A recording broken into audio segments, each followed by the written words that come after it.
Instituto Nacional de Antropología e Historia. Secretaría de Cultura. Gobierno de México. Segundo piso de la Cuarta Transformación. Su sustancia está hecha de evocación, recuerdo, rememoración y de lo que toma del porvenir. Porque es una parte fundamental de nuestra identidad. Somos nuestra memoria. El programa del INA que nos lleva de viva voz con los especialistas. Muy buenos días, esto es Radio INA. La Secretaría de Cultura y el Instituto Nacional de Antropología e Historia los invitan a acompañarnos en la emisión de la serie Somos Nuestra Memoria. En esta ocasión contamos con la presencia de la maestra Norma Guadalupe Vázquez Duarte. Yo soy Salvador Rueda y los invitamos a un tema muy particular. En general se llama Retratos Mortuorios Infantiles siglos XIX y XX, pero en realidad de lo que vamos a hablar es de esta idea de representar a la muerte, de esta idea del por qué se representa a la muerte, y no solo en México, porque algunas de las imágenes que nos da la maestra Vázquez Duarte no son mexicanas. ¿Por qué este afán de representar a nuestros muertos, sobre todo si son nuestros muertos niños? Norma, bienvenida a este programa. Hola, buenas tardes, gracias por la invitación y bueno, yo encantada de compartir con ustedes los temas que nos convocan ahorita, que es justo esta parte de las infancias, particularmente estas formas de representación de infantes fallecidos. Entonces, pues bueno, vamos a revisar por ahí una serie de pinturas, vamos a revisar también el alcance que tuvo dentro de la fotografía y justamente lo que usted mencionaba sobre el motivo, el interés de hacer partícipes a estos infantes dentro de estas representaciones. Y bueno, ya lo iremos dialogando más adelante. Gracias.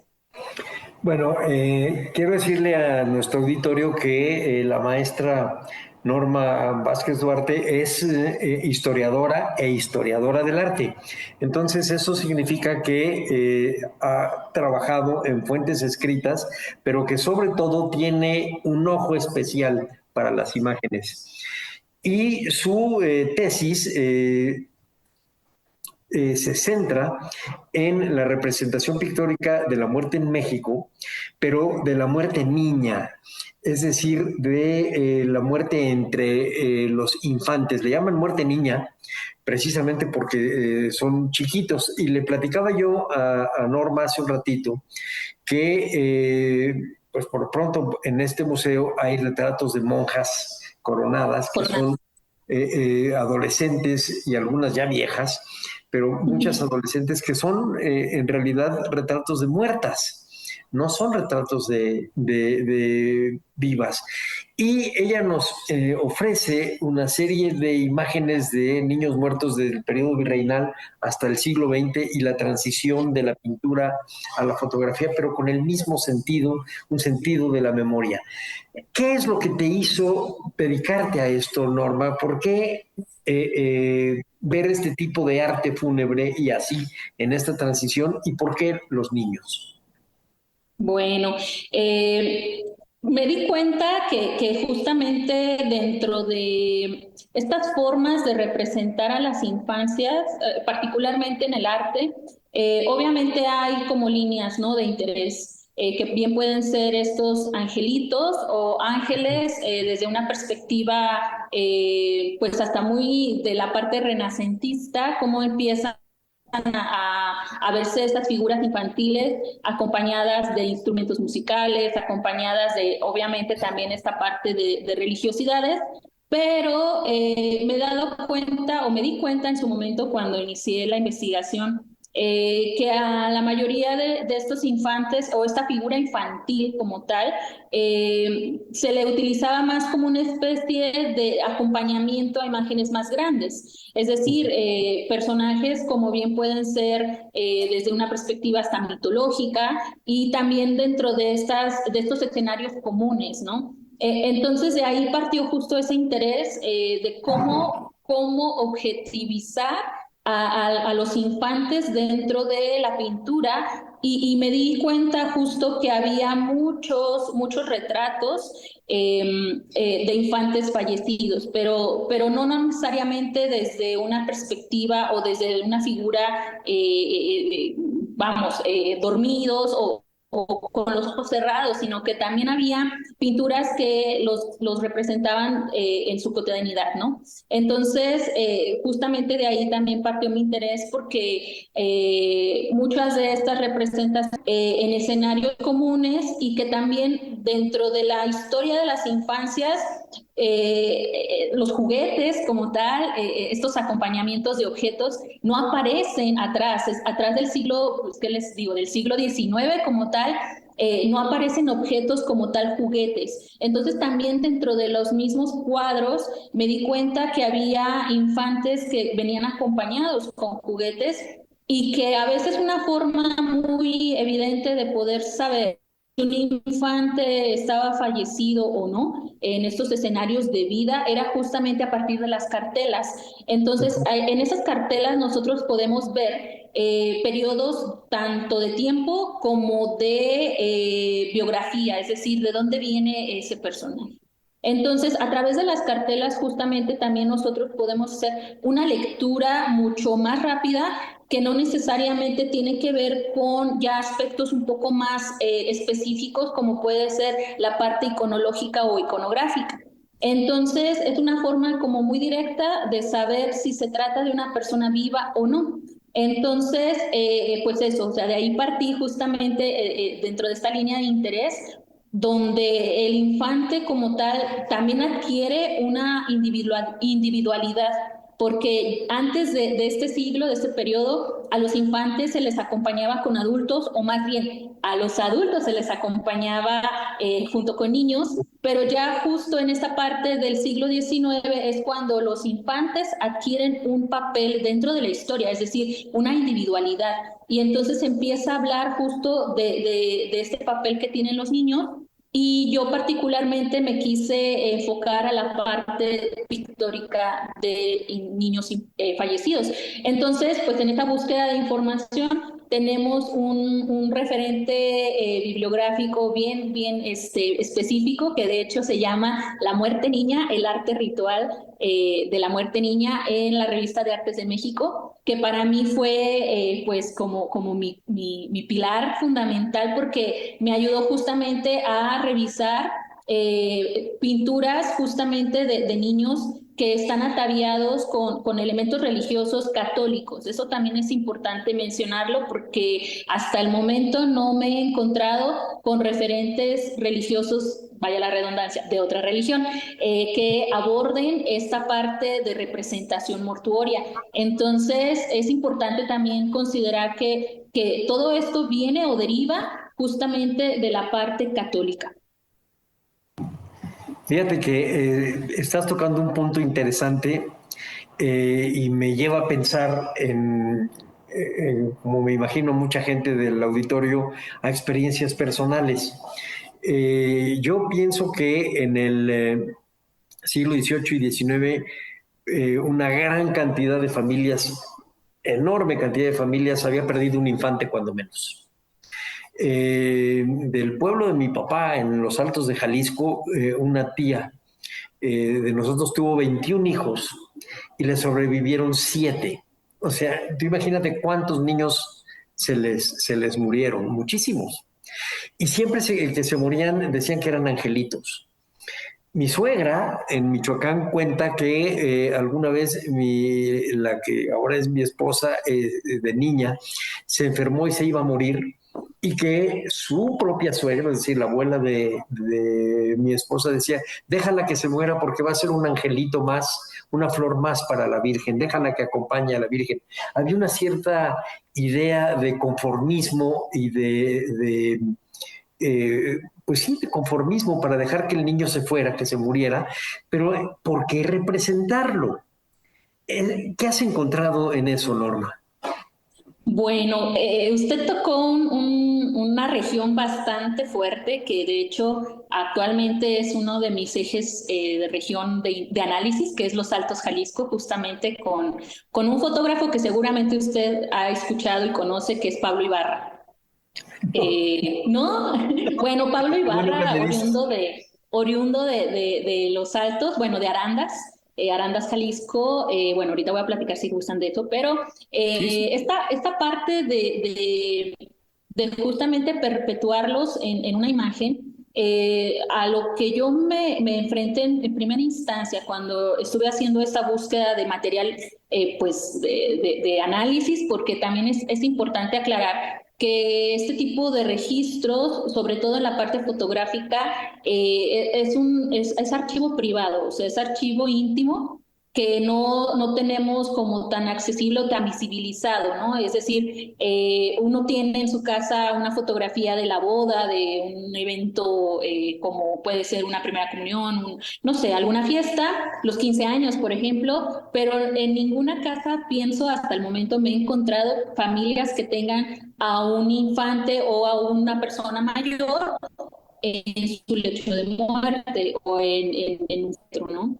Que te mantienen una privacidad porque justamente son imágenes que ayudan, usted ya lo mencionaba, que ayudan como a sobrellevar la pérdida y tener un registro de memoria y pues la única imagen, ¿no? Porque justo como usted decía, había familias que solamente podían tener un registro fotográfico y que la fotografía entonces se vuelve una forma de memoria y de perpetuidad único. Es decir, muchas de estas familias, por ejemplo, cuando hice trabajo etnográfico, me di cuenta que muchas de estas personas o muchas de estas familias, de hecho, tenían estas fotografías de sus angelitos en altares, porque era un ser que justo a la edad temprana que había muerto, era un ser puro y que ya tenían ellos un contacto con lo divino, un contacto con lo celestial,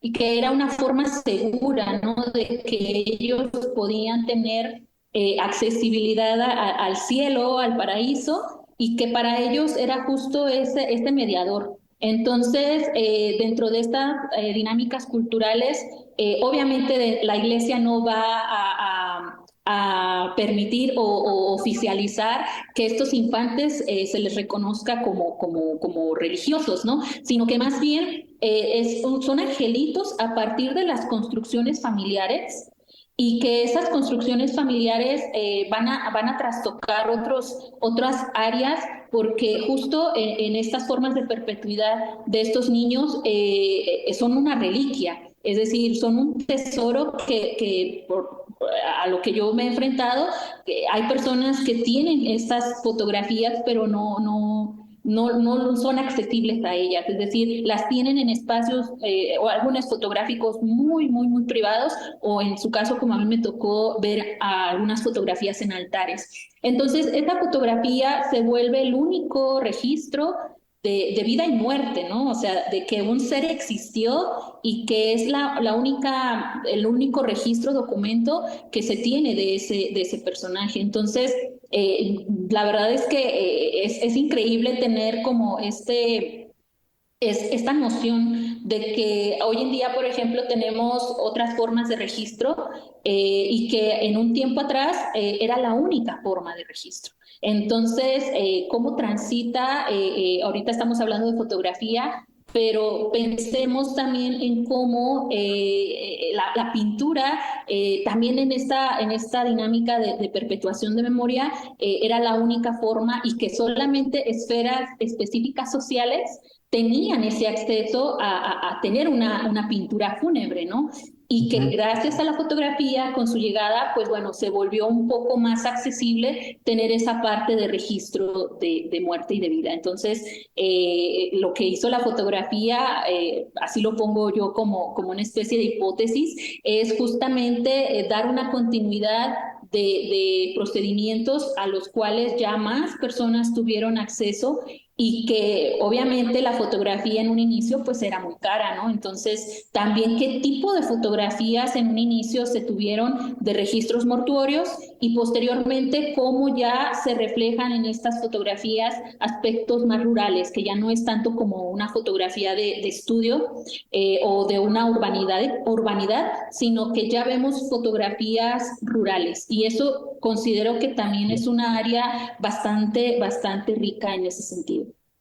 Sí, bueno, el Arandas de los años 20 era pues más bien un pueblo, era rural, ¿no? Rodeado de ranchos, como casi todas estas hoy ciudades alteñas, y tenían una creencia, no sé si exista todavía, yo debo confesar que no sé esto, pero si el niño no estaba bautizado, no era un angelito.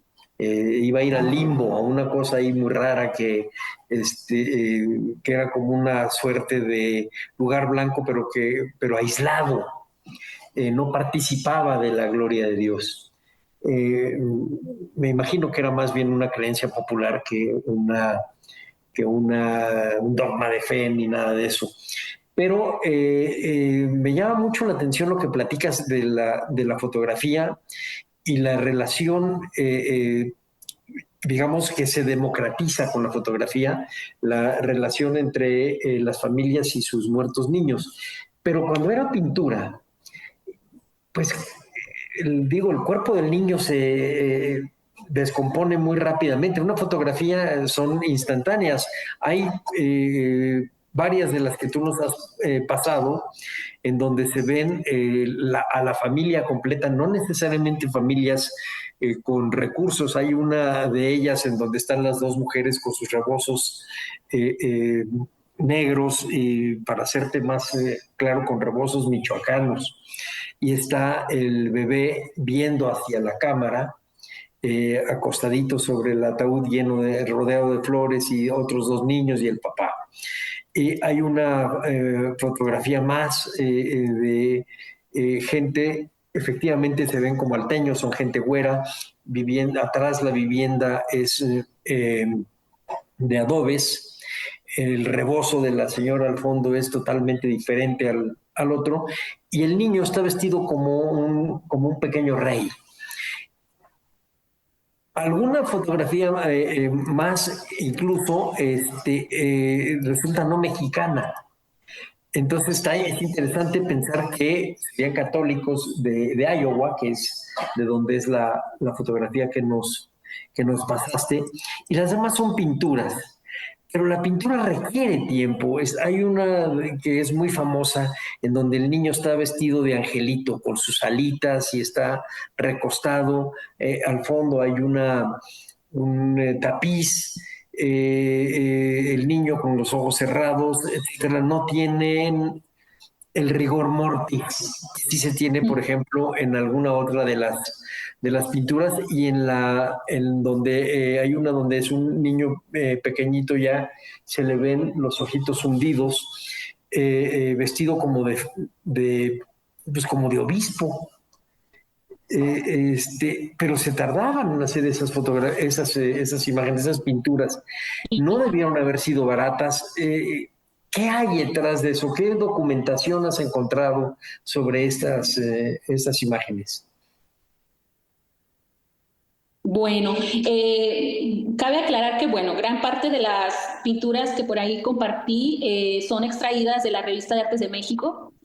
Son pinturas que justamente son en este tránsito de periodo del 18 al 19 y que en ese sentido estas pinturas, como bien usted lo menciona, tienen una cierta estructura iconográfica, es decir, estos acompañamientos de alas, este acompañamiento hasta de los catafalcos, las flores y los colores que acompañan a estos niños, pues tienen una significación, ¿no? Que ya obviamente quizá en otra ocasión hablaremos sobre semiótica de colores, pero justo en estos aspectos religiosos Vemos, como bien lo menciona, a infantes que están ataviados con elementos religiosos católicos y que algunos de ellos, de hecho, traen ajuares bastante ornamentados. Es decir, pareciera ser que en este lecho de muerte se les ataviaba con lo más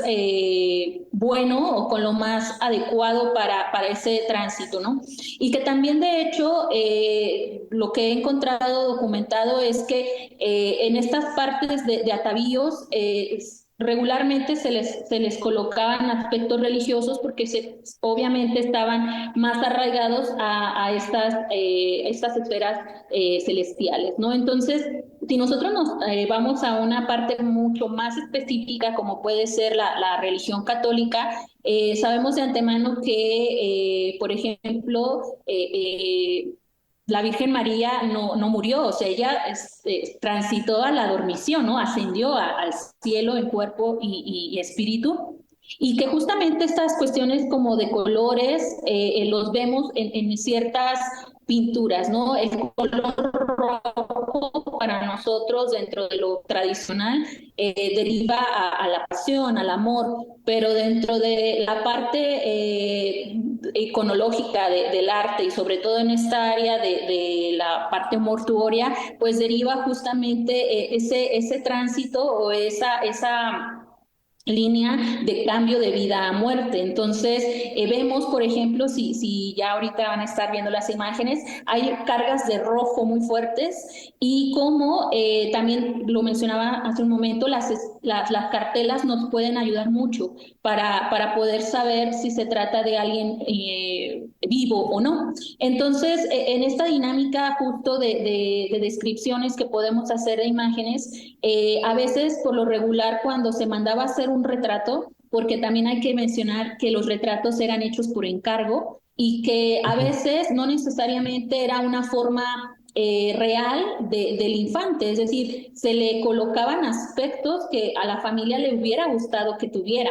Entonces, si te dan cuenta, es como una especie de montaje que se le hace al niño y que de hecho, gracias a la fotografía, como bien lo menciona, que es una forma más instantánea, pues vemos justo estos elementos cotidianos que vemos acompañamiento de otras personas que de hecho en la pintura no había. Es decir, las pinturas que vemos mortuorias de infantes solamente son retratos de los niños en solitario. Es decir, totalmente solitos ahí en su lecho de muerte y que en la fotografía vemos ya un acompañamiento familiar que puede ser la familia nuclear o los padrinos. Usted mencionaba hace un momento sobre esta parte de que muchos infantes no eran bautizados. A veces, obviamente, había niños que no vivían, pues prácticamente nacían muertos y no tenían este acceso al bautizo, ¿no? Entonces, prácticamente el hecho de que a ellos se les ataviara y se les acompañara con estas indumentarias, hablaba también de un bautizo un tanto simbólico. Ajá, entonces tenían padrinos, de hecho, tenían padrinos de muerte y de bautizo al mismo tiempo. Entonces, en esta parte de acompañamiento a veces podemos ver a las familias nucleares o vemos a los padrinos. Entonces, ahí eso se vuelve bastante interesante porque así como nosotros dentro de nuestra religión, bueno, dentro de la religión católica, pues tenemos padrinos de bautizo. Y los padrinos de bautizo son los encargados de costear como todo el ajuar, ¿no? Que nosotros podemos tener. Pero acá, por ejemplo,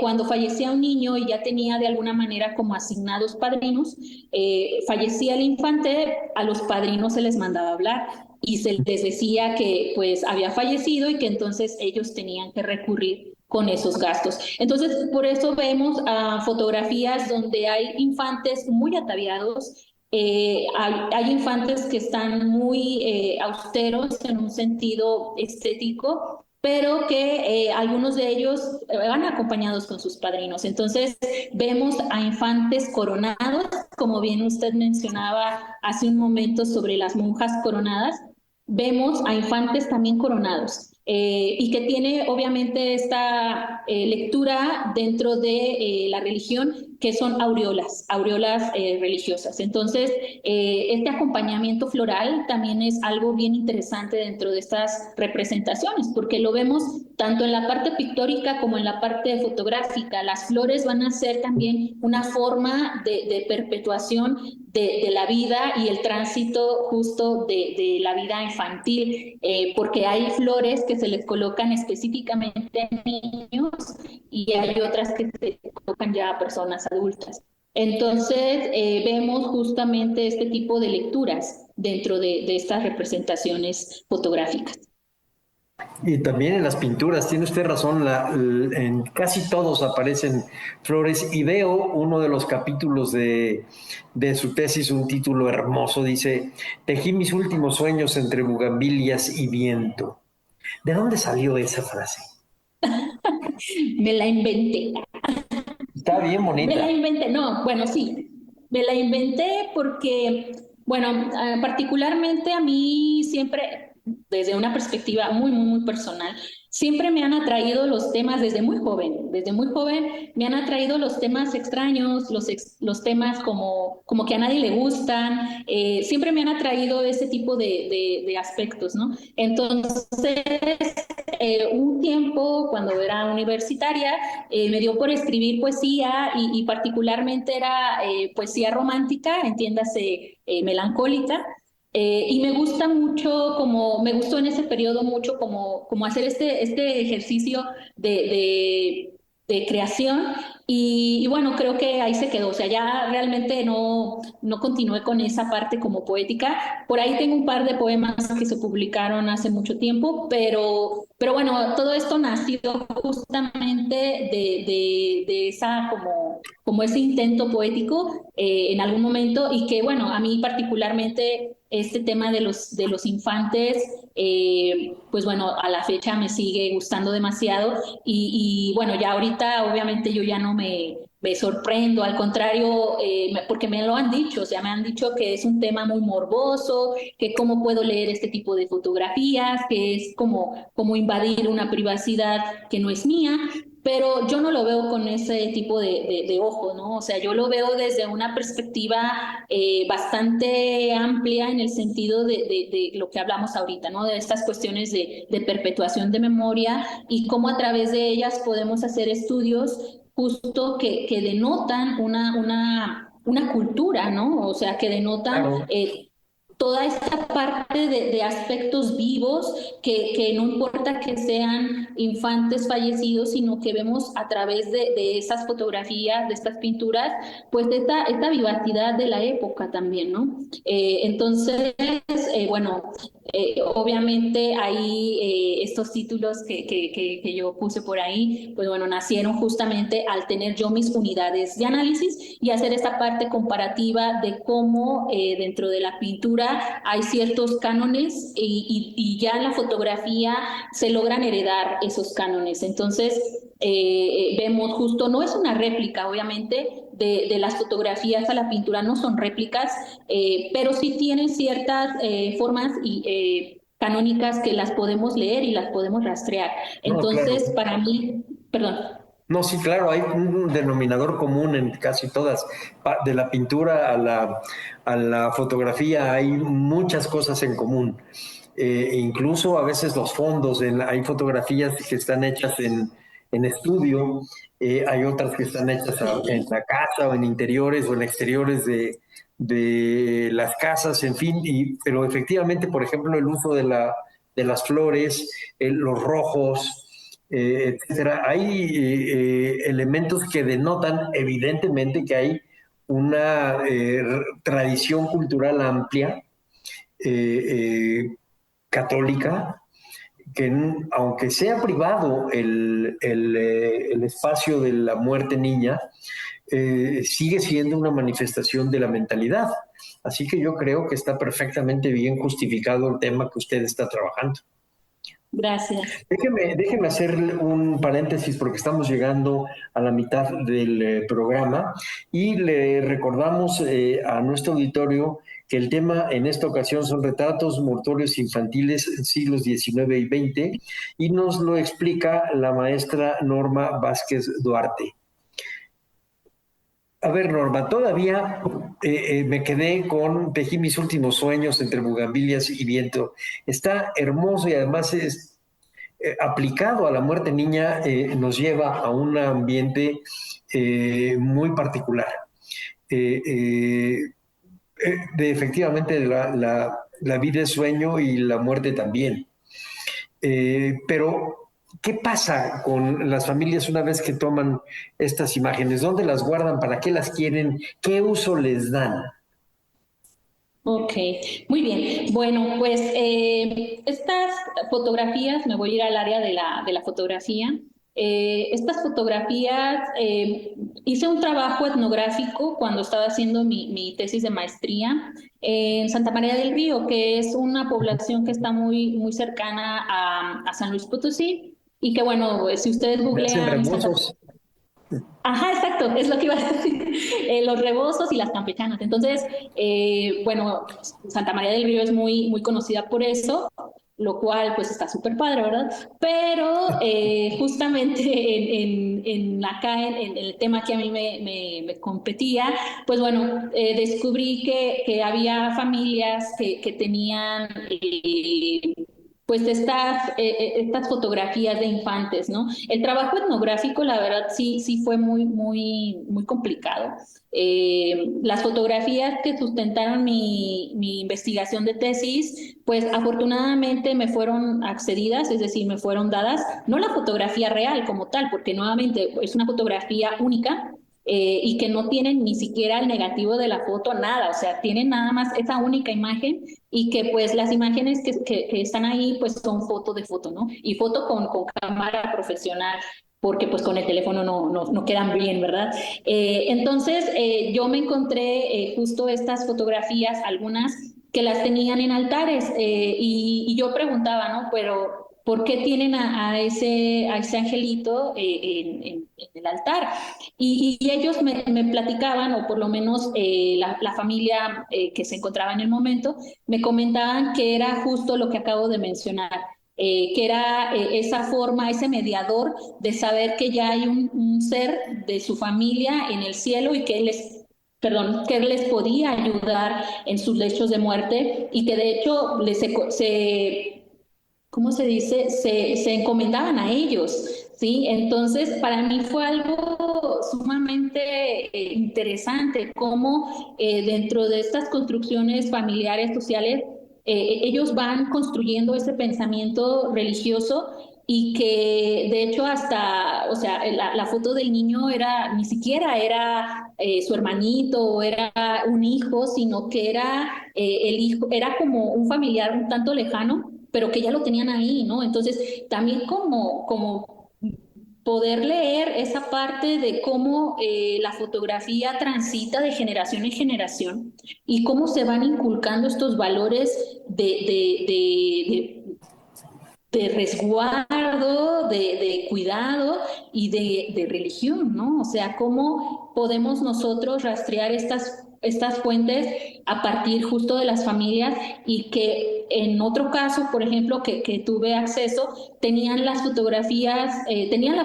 en un álbum familiar, así como nosotros tenemos nuestros álbumes de la graduación, de una fiesta, de una pachanga, así ellos tenían esta fotografía de su angelito en un álbum fotográfico. Lo curioso es que, pues obviamente uno no va a tener un álbum de todas las personas que han muerto en la familia, sino que acá lo que yo me encontré es que era como una especie de álbum que solamente tenía esa imagen, es decir, un álbum totalmente individual, que no tenía, que no compartía con otro evento. Entonces, también eso, ¿no? Seguramente, y se los firmo con sangre, seguramente muchos de nosotros tenemos fotografías de angelitos en nuestras familias, cosa que quizá pues no nos hemos pues interesado en el tema, porque pues es un tema que no brinca a nuestra mente, ¿no? Entonces, pero yo estoy segura que en todas las familias ha de haber por lo menos una fotografía de un angelito.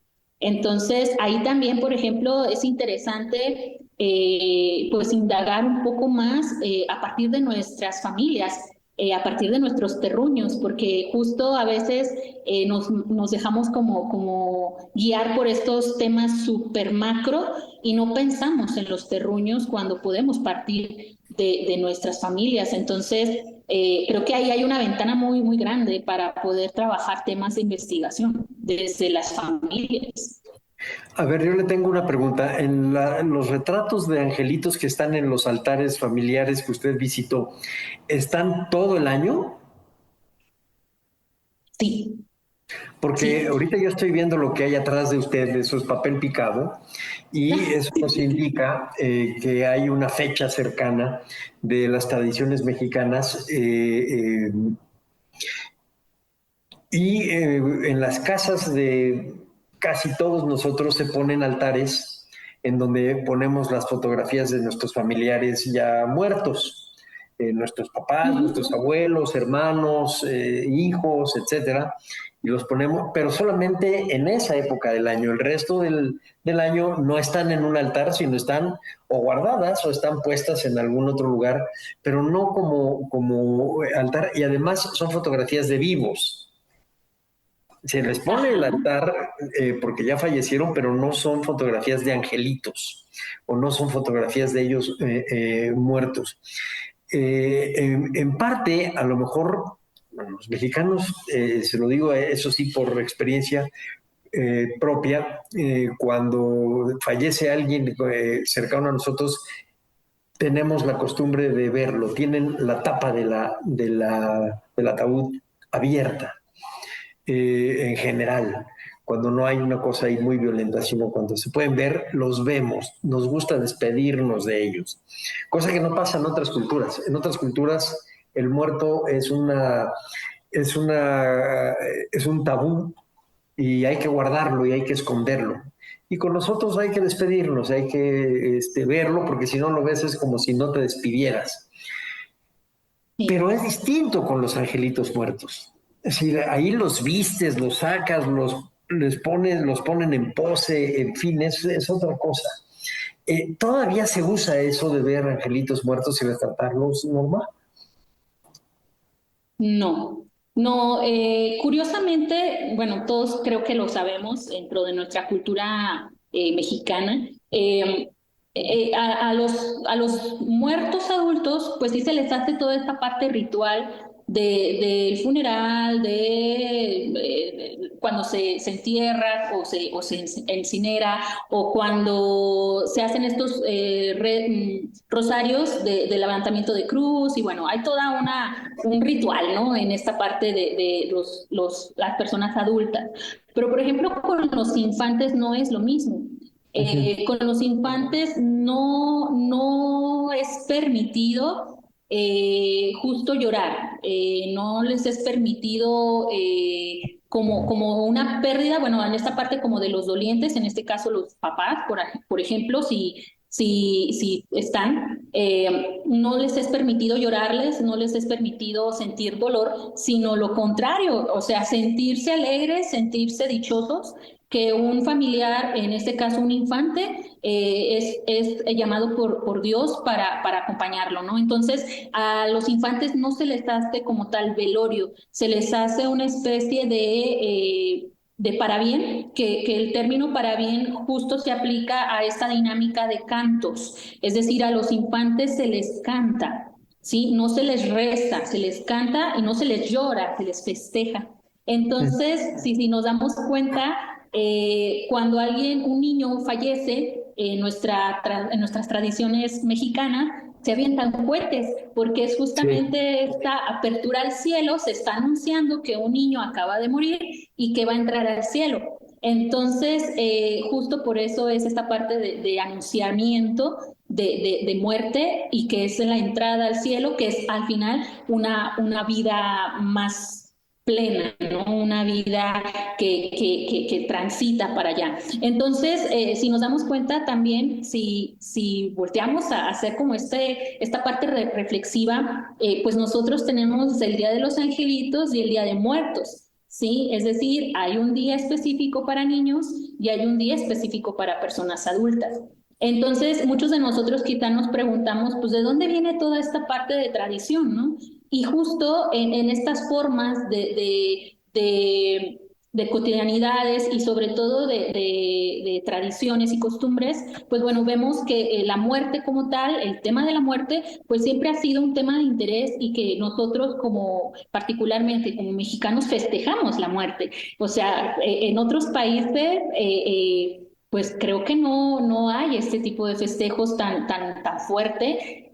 Yo, por ejemplo, ahorita que usted mencionaba lo de las banderillas, yo desde que ocupé este lugar, que le estoy hablando que fue desde el año pasado, yo así tengo. O sea, a mí no me importa que sea o no Día de Muertos, yo tengo así ataviado con adornitos del Día de Muertos, porque a mí particularmente me gusta mucho este tipo de festejos. Entonces, por ejemplo, en esta búsqueda de información historiográfica me di cuenta que en otros países, como puede ser Ecuador, como puede ser Argentina, España, también se hacen este tipo de representaciones, es decir, también hay fotografías mortuorias infantiles y que nos hablan justo de un fenómeno cultural que no solamente y es particular de México, sino que en México hubo más impacto fotográfico en esta parte de representaciones, pero que hay en otros países. Por eso yo insisto en esta parte de que en todas las familias hay fotografía de infantes. ¿Por qué?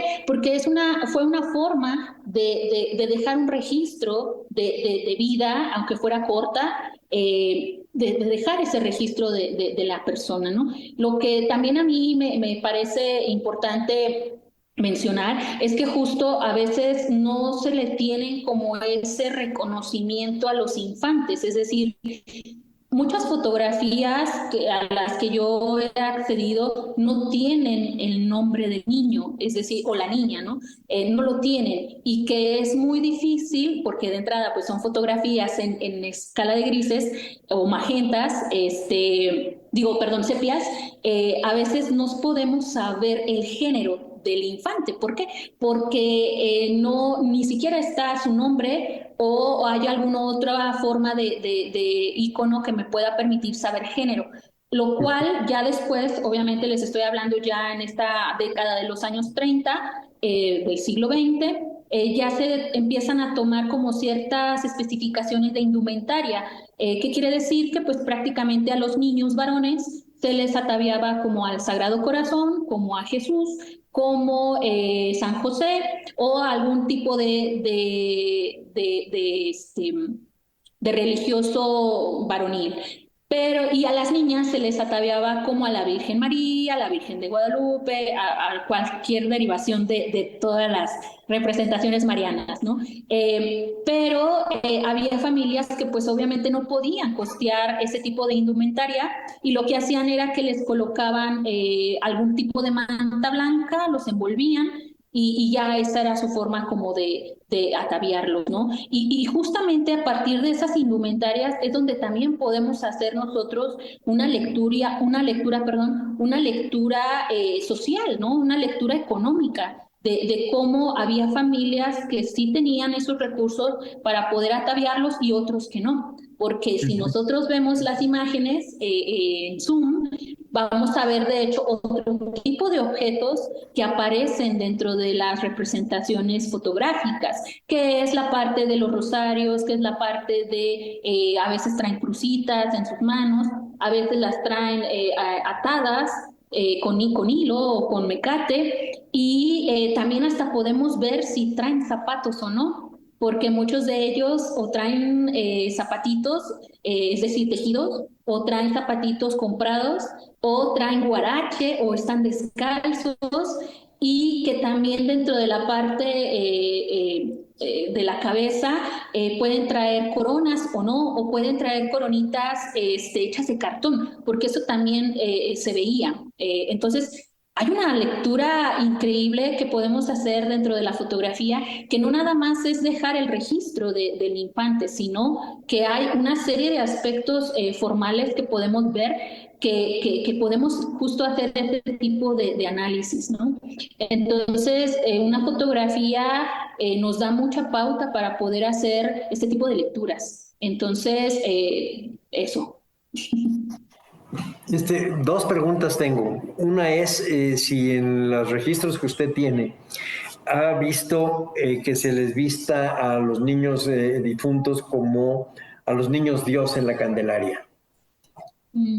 No. No.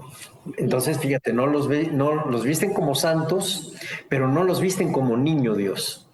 Y el otro es a la historiadora Norma Vázquez Duarte.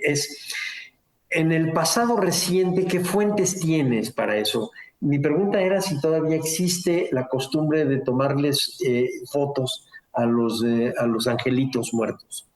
¿O ya no? Ok. No, de hecho, lo más cercano que tuve acceso de información es que particularmente acá en San Luis se dejó de hacer esta fotografía alrededor de los años 70. 1970. 70. A 70, ok. 70, ajá.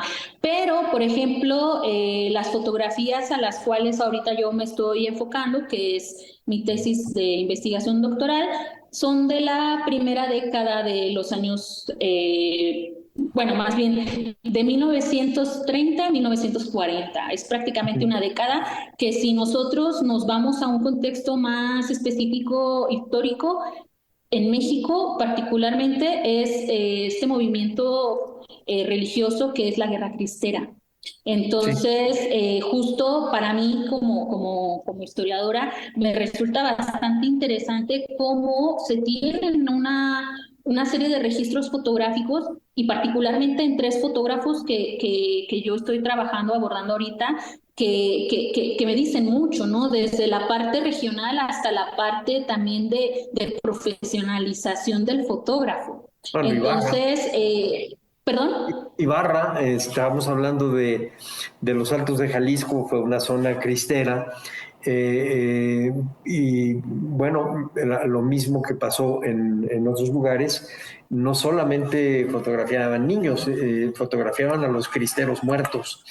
Sí, en realidad como que la Guerra Cristera desató también una suerte de costumbre de no dejar ir a tu muerto mártir así, sino que lo tienes que tomar. De alguna manera era entre héroe y un santo. Más santo que héroe, sí, como un mártir. Y bueno, Ibarra es un apellido muy de los Altos de Jalisco, así que no me extraña nada del fotógrafo de Arandas, pero seguramente en Tepatitlán y en otros lugares de estos vas a encontrar fotógrafos y fotografías de la misma costumbre. Pero niños, te voy a platicar algo, entre 1926 y 29, cuando es la Guerra Cristera, hay una epidemia de cólera, más bien no es una epidemia, es endémico, de cólera morbus en la región, y se mueren muchos niños deshidratados, es decir, por la diarrea. Y entonces es posible que encuentres fotografías de niños difuntos con los síntomas de la diarrea, es decir, los ojos hundidos, deshidratados. Es cosa de irle investigando a eso, porque sí nos va a dar una idea de las costumbres católicas en un ambiente de guerra católica. Sí, totalmente.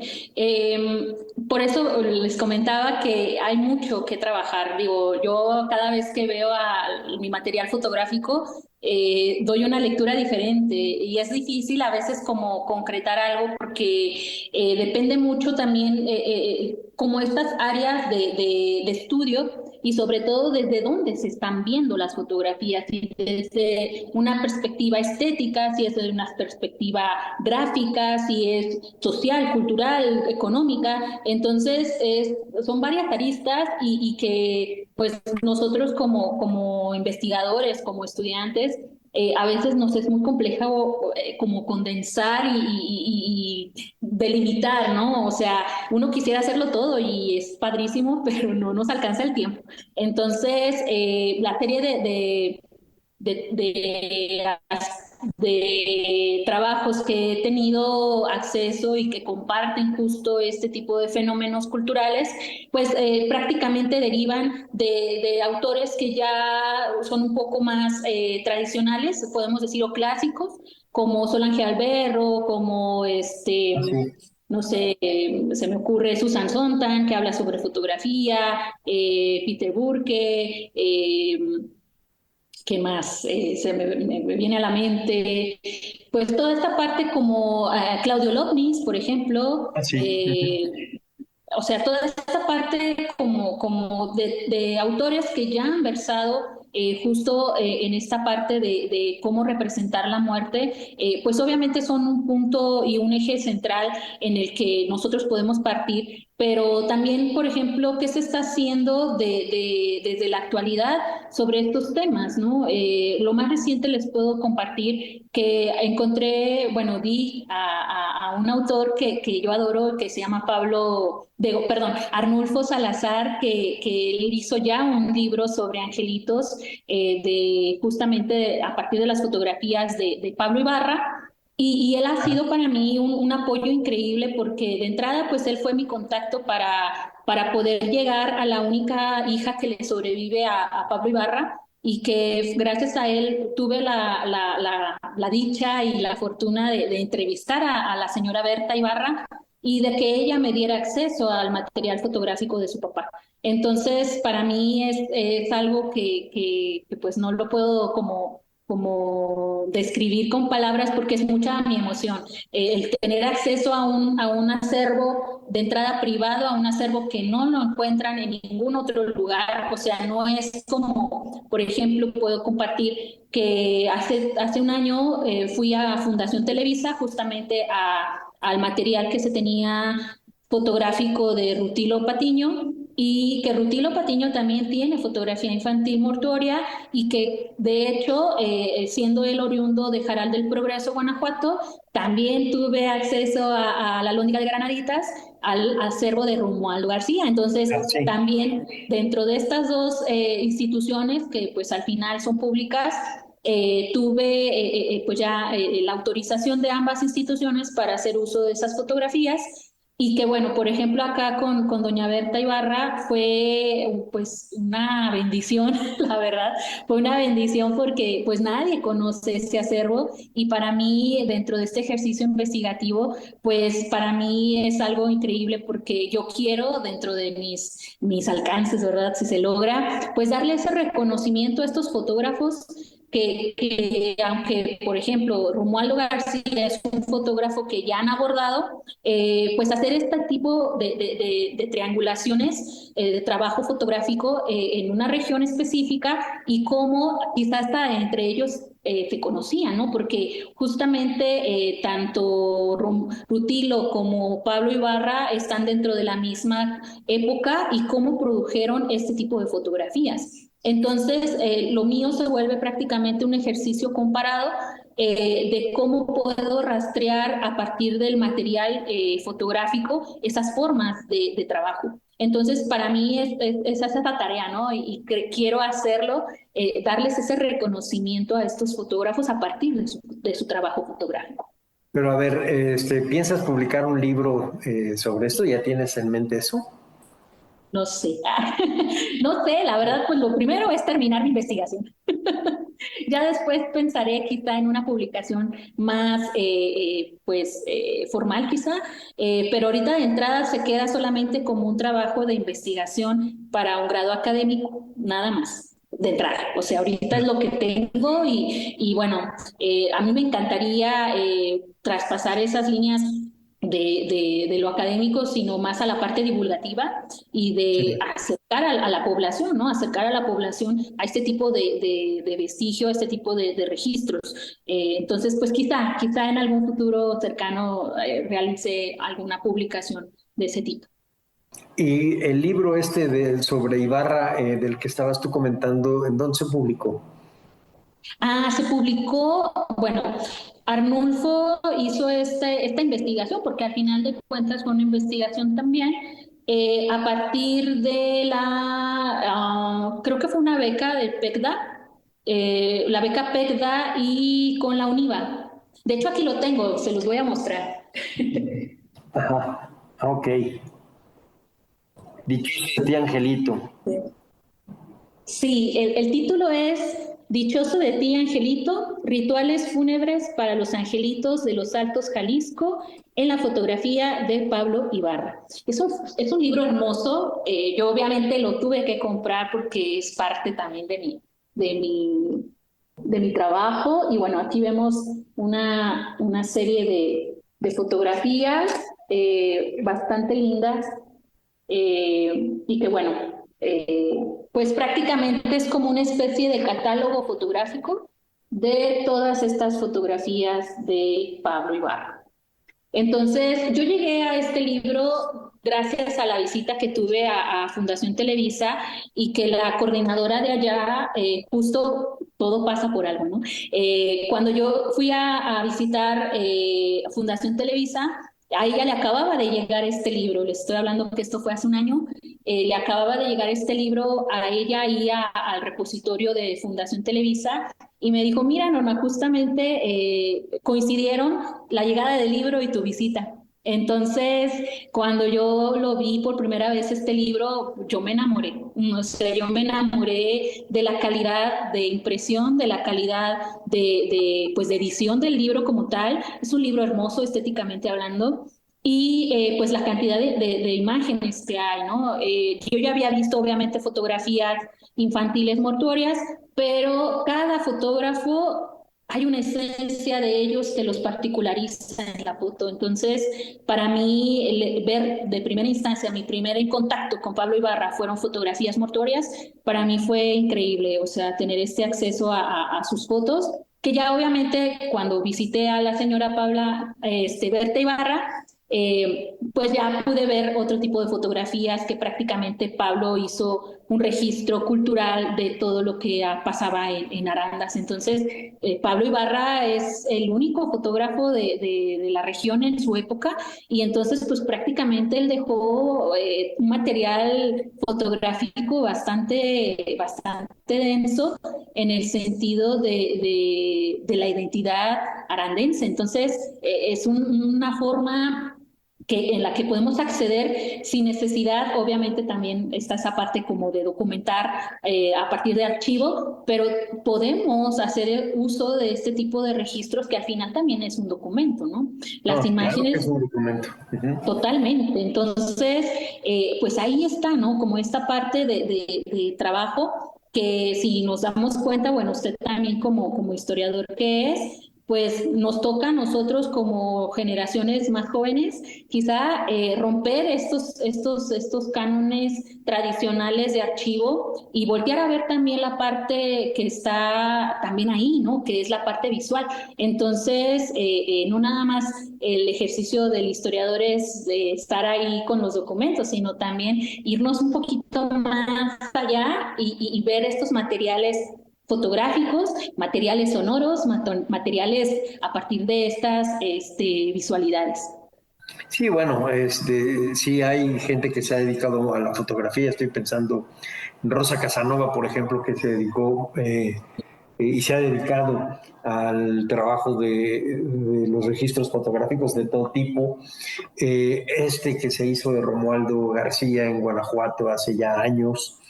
Que es Claudia Canales, creo. Claudia Canales, sí, que ya es un clásico en realidad.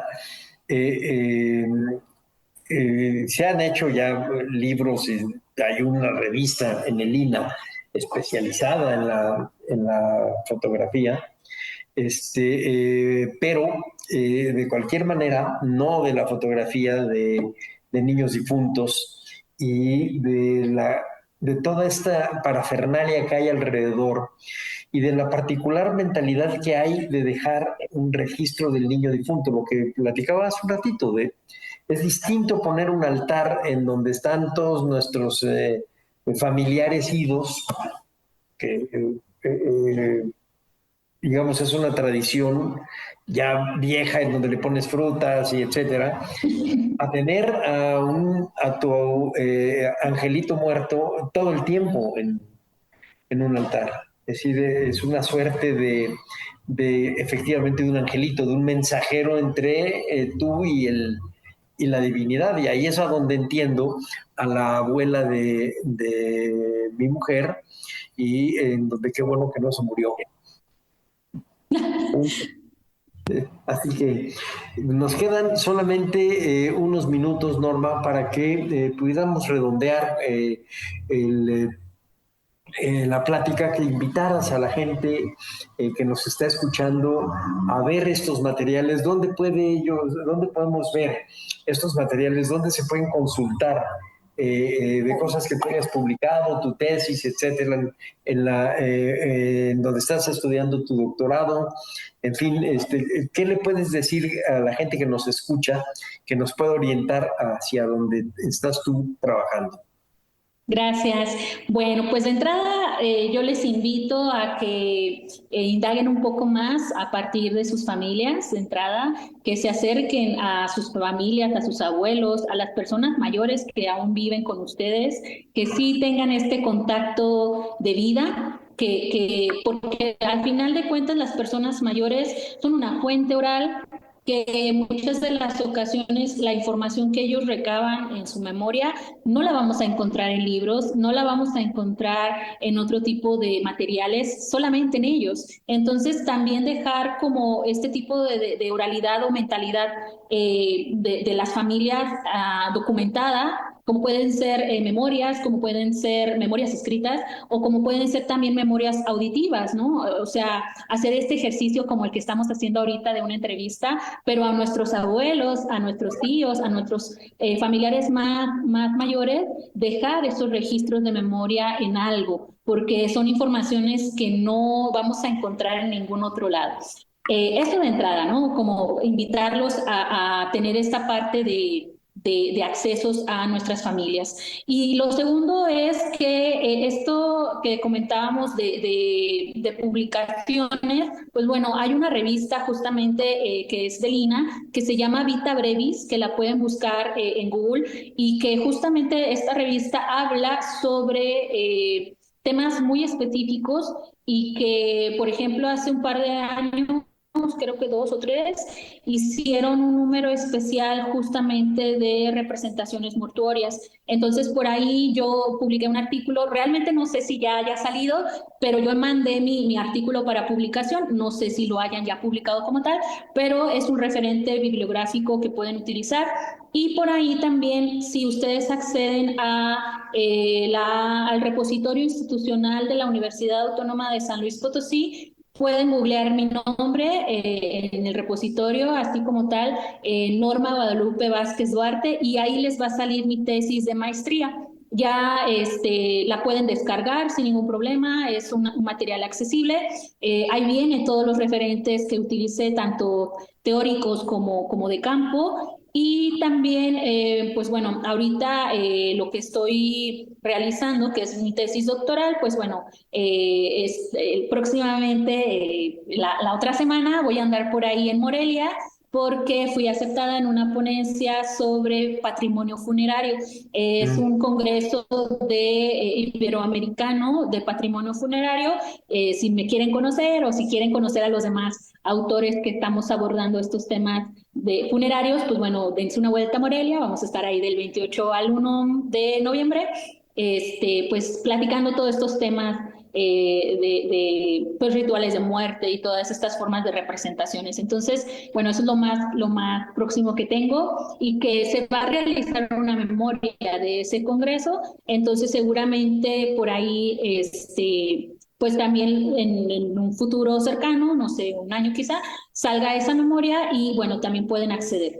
Por ahí, hace un par de años, como en 2019, por ahí también salió una memoria de un congreso que hubo en Málaga, en España, y también por ahí hay un artículo que publiqué al respecto del tema. Entonces, hay referentes que pueden utilizar para poder acercarse un poco a estos temas que pues a mí me encantan.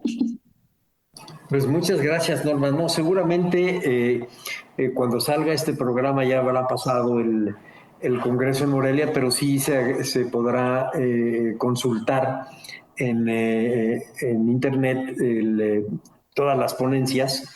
Debo decir que yo bajé ya también tu tesis, por eso sé que tejí mis últimos sueños entre bugambilias y viento, entre perlas, medallones y coronado permanezco inmóvil, entre flores, margaritas y bolas de hilo. No, vale la pena que bajen la tesis y la lean. Está bonita, tiene estos toques en donde, aunque sean melancólicos, no son tristes. Y eso me gustó. Muchas gracias. Agradezco esta entrevista que seguramente a muchos les va a interesar acercarse a este tema tan particular, tan minúsculo, pero tan importante en nuestra mentalidad, que es el de los retratos mortuorios de los niños o la muerte niña. Muchas gracias, Norma. Voy a dar por terminada Gracias a ustedes. programa. Recuerden que esta es la serie Somos Nuestra Memoria y la frase de Jorge Luis Borges es la que nos sirve de epígrafe. Somos nuestra memoria, somos ese quimérico museo de formas inconstantes, ese montón de espejos rotos.